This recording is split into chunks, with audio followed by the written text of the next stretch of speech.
अस्सलामुअलैकुम, खुशामदीद। अस्सलाम वालेकुम, क्या हाल है? उम्मीद है खैरियत से होंगे। अल्लाह पाक हम सबको अपने हिफ्ज़ व अमान पे रखे। प्रीवियस वीडियो कुछ ग्राम्स लॉ से स्टेटमेंट और उसके डेरिवेशन से था, और डेरिवेशन पे हमने इस तरह का पूरा एक्सप्रेशन निकाला था ये रिलेशन के। आर मतलब रेट ऑफ डिफ्यूजन, डी मतलब डेंसिटी, एम मतलब मोलर मास, टी मतलब टाइम, वी मतलब वॉल्यूम।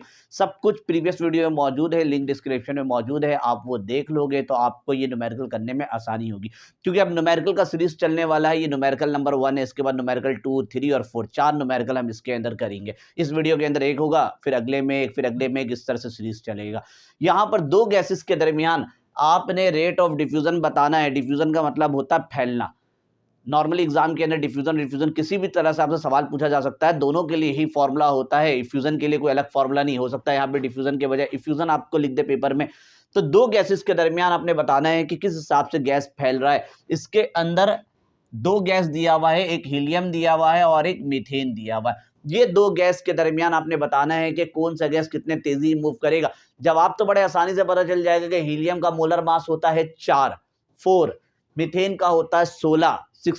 तो जिसका मोलर मास ज्यादा होता है उसकी स्पीड कम होती है, उसका रेट कम होता है, और जिसका मोलर मास ज्यादा कम होता है उसका रेट ऑफ डिफ्यूजन तेज होता है। यानी कि ये तेज मूव करेगा, हल्का मूव करेगा। लेकिन यहाँ पर सिर्फ हल्के और भारी की बात नहीं हो रही है कि कौन ज्यादा तेज और कौन हल्का मूव करेंगे। यहाँ ये भी आपको बिल्कुल एक्चुअल वैल्यू बतानी है कि ये तेज मूव करेगा तो इसके कंपैरिजन कितना तेज मूव करेगा, 2 गुना, 3 गुना, 4 गुना, पूरा आपने एक्यूरेट वैल्यू बतानी है। अगर वैल्यू नहीं बतानी हो तो ये जवाब तो यही मुकम्मल हो जाएगा, भाई इन दोनों में से कौन तेज मूव करेगा, तो ये तेज मूव करेगा, ये हल्का मूव करेगा, जवाब खत्म। लेकिन यहां पर आपने वैल्यूज बताने के लिए कि कितना उसके कंपैरिजन फास्ट मूव करेगा, उसके लिए आपको पूरा रिलेशन का इस्तेमाल करना पड़ेगा। अब इनमें से 5 रिलेशन इसके अंदर नजर आ रहा है, rate, density, molar mass, time, volume और टाइम। इनमें से कोई दो यूज करेंगे एक टाइम पर, वो डाटा बनने के बाद ही क्लियर होता है। तो आपको पूरा सीरीज के हिसाब से याद होना चाहिए, कहीं आगे पीछे ना हो जाए, लिखते हुए ना हो कि ए ऊपर लिख दिया, बी नीचे लिख दिया। ये पूरा प्रीवियस वीडियो में इसका हमने डेरिवेशन भी किया था। सबसे पहले हम इसका बनाते हैं डाटा बनाते वक्त आपने दो गैस का नाम नजर आ रहा है, क्योंकि कोई वैल्यू तो आपको दिख नहीं रही है। दो गैस, एक हीलियम और एक मीथेन, इन दोनों का मोलर मास निकाल के रख लो। यहाँ पे मोलर मास का जो सिंबल है वो एम से है, MHE। इसका मतलब मोलर मास ऑफ हीलियम 4 ग्राम है। मीथेन MCH4, इसका मोलर मास 16 ग्राम है। देन आपको इन दोनों के दरमियान रेट ऑफ डिफ्यूजन बताना है। तो आप हमेशा एक ख्याल रखिएगा, आर और आर, रेट ऑफ डिफ्यूजन मालूम करना है तो यही होगा, ऊपर और नीचे, या तो रेशो की मदद से भी लिख सकते हो। हमेशा याद रखिए एक चीज कि लाइटर गैस को ही ऊपर लिखना है जो हल्का गैस है। इन दोनों में हल्का कौन है, तो यहीं से मोलर मास से पता चल गया, हीलियम हल्का है तो हीलियम को लिखना है ऊपर और नीचे लिखना है CH4। अगर आपने भारी गैस लिख दिया ना, आंसर तब भी आ जाता, लेकिन एक प्रॉब्लम आता है, वो मैं अभी आपको बताऊंगा कि जब भारी गैस ऊपर लिख कर भी दिखा दूंगा कि आंसर देने में आपके लिए एक मुश्किलात का सामना करना पड़ता है। अच्छा जी, इन दोनों के दरमियान रेट ऑफ डिफ्यूजन मालूम करना है, सोल्यूशन। ठीक है, बन गया। और सबसे पहले लिखना है using the relation of Graham's law of diffusion. Using formula क्या है भाई, इन दोनों में से कौन सा रिलेशन इस्तेमाल करना। देखिए कहीं डेंसिटी का कोई बात नजर नहीं आ रहा है, कहीं पर टाइम का कोई जिक्र नहीं है इसके अंदर, कहीं वॉल्यूम टाइम का नहीं, एक आर का कहानी है। ये वाला जगह आपने मालूम करना है और ये वाला जगह हमें गिवन है, तो बस इन्हीं दोनों रिलेशन को यहाँ पर लेना चाहिए। तो बार बार यही कह रहा था, डाटा बनने के बाद ही हमें क्लियर होगा। वक्त और हालात हमें खुद बता देता है कि भाई इनमें से कौन सा दो रिलेशन यूज करना है। यहाँ पर रेट और एम वाला यूज करना मुनासिब है। तो आप लिखिएगा ऊपर RA, अभी वही वाला मैं लिख देता हूँ, आप इसको सही करके लिखिएगा। और अभी मेरे साथ लिखे नहीं, इसको लिखने के बाद अभी इसको सही करना है। और ऊपर क्या आएगा, जब ए है तो ए नहीं है वहां पर है बी, और यहाँ आएगा √MA।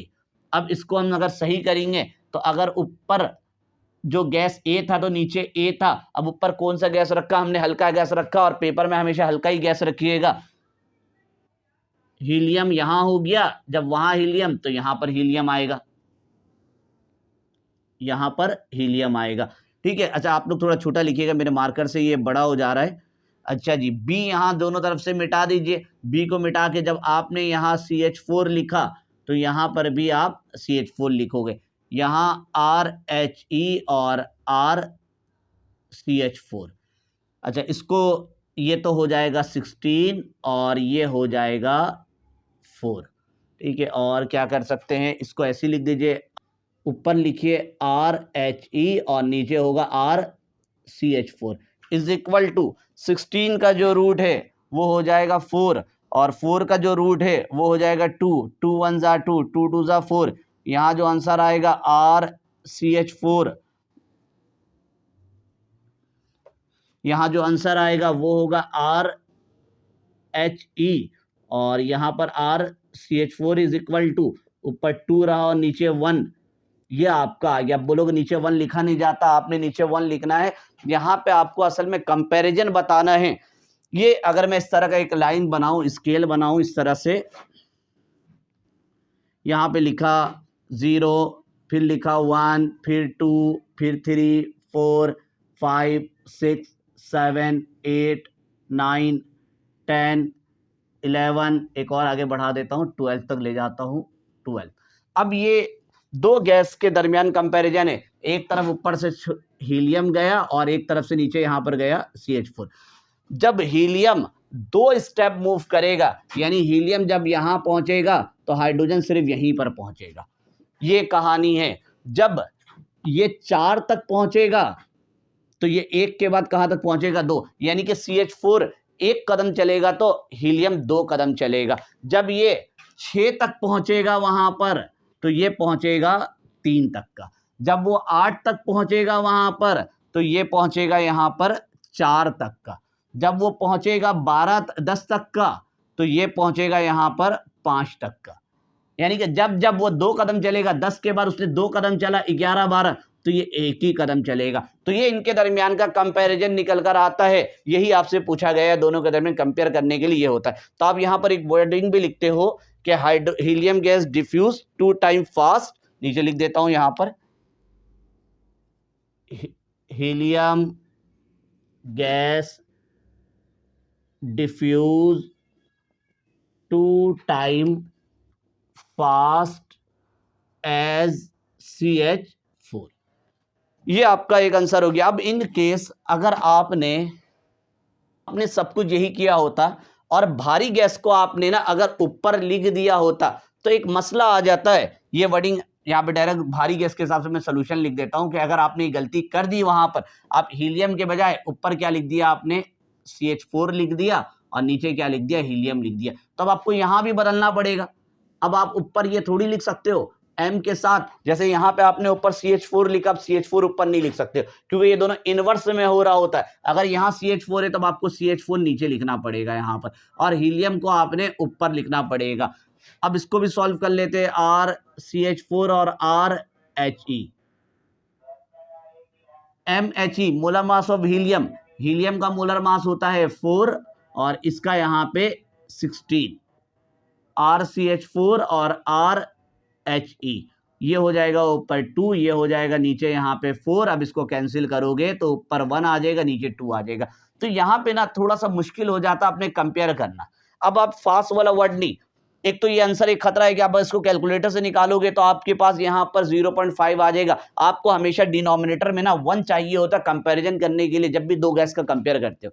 तो सबसे पहले तो अगर आप हमेशा जब डिनोमिनेटर में 1 नहीं आएगा, अगर आप इसको जबरदस्ती से 1 लाना शुरू कर दो कि भाई ये 1 डिवाइड बाय 2 है, इसको मैं डिवाइड करके यूं कर दूं 0.5 और नीचे 1 हो जाएगा, तो आप ये नहीं बोल सकते हो कि CH4 यानी कि पहले जो हमने हीलियम से कंपेयर किया था कि helium gas diffuse 2 time fast, तो आप ये वर्ड नहीं बोल सकते हो यहाँ पर कि methane gas CH4 diffuse 0.5 time fast as compare to helium. इस तरह के वर्ड आपको एक्सप्लेन करने में मुश्किल हो जाता है।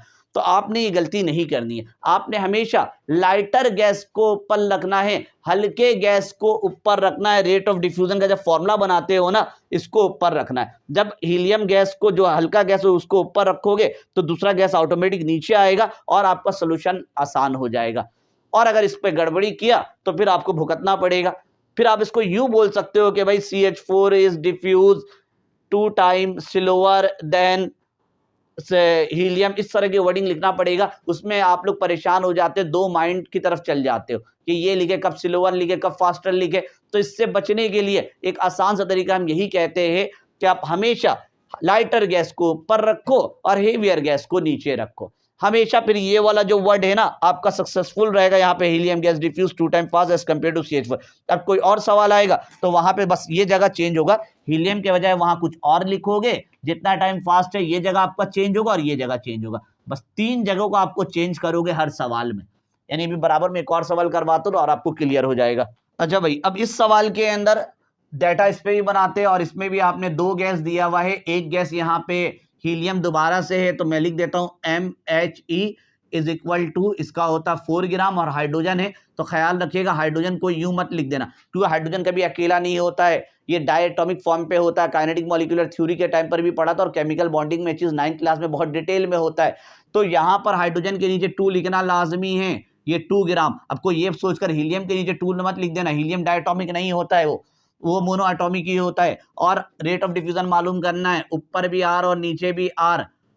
अब कौन सा गैस ऊपर रखे, अब ये मत बोलना सर वहां पे हीलियम रखा था तो यहाँ पर भी हीलियम रख देंगे। आपने कुछ कॉमन सेंस यूज करना है। यहाँ पे लाइटर कौन हो चुका है, हाइड्रोजन, तो आपने हाइड्रोजन को रखना है ऊपर और हेवियर गैस जो है हीलियम उसको रखना है नीचे। ठीक है, मेरे पास मार्कर है इसलिए थोड़ा सा ये लिखने में बड़ा हो जा रहा है। आप जब लिखोगे तो यूं ही होना चाहिए, हीलियम छोटा नीचे होना चाहिए, ये नहीं कि आप लिख रहे हो तो यूं लिख दो, ये अजीब सा कोई वर्ड हो जाएगा। तो मेरे पास मार्कर है और छोटा बन नहीं रहा है मुझसे, वरना आपको बिल्कुल R के नीचे ही लिखना है, क्योंकि इन सब के मार्क्स कट जाते पेपर में लिखने पे, गलत लिखने पर।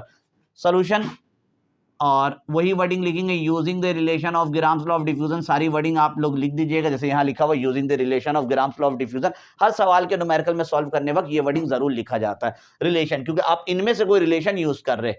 यहाँ पर भी सिचुएशन के हिसाब से ये और यही काम करेगा। RH2 और RHE, इसी का आपने मालूम करना है। अब हाइड्रोजन फॉर्मूले के हिसाब से जब A ऊपर होता तो A नीचे, जब हाइड्रोजन ऊपर है तो आपने यहाँ पर हाइड्रोजन नीचे ही लिखना है और ऊपर जाएगा MHE, हीलियम का मोलर मास ऊपर जाएगा। RH2 और RHE ऊपर आ जाएगा 4 और नीचे आ जाएगा अंडर रूट पर 2। फाइनली RHE और नहीं, ऊपर होगा H2 और नीचे आएगा RHE is equal to under root 4 का 2 हो जाएगा। और अंडर रूट 2 का जब आप निकालोगे तो मेरे पास सॉल्व किया हुआ है, इसका जो आंसर आएगा वो होगा 1.414।